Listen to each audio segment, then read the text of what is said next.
I believe, as a Jungian coach, that when you do business, when you collaborate between people, when you want to have prosperity, when you want to extend science, you need paradoxically to connect to the irrational thinking.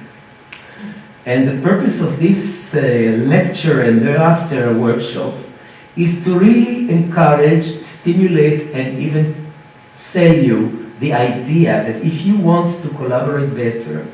you have to take under consideration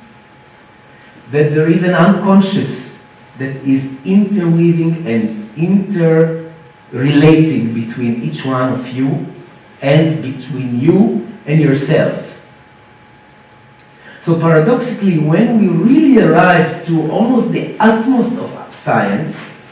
and we can produce artificially almost everything,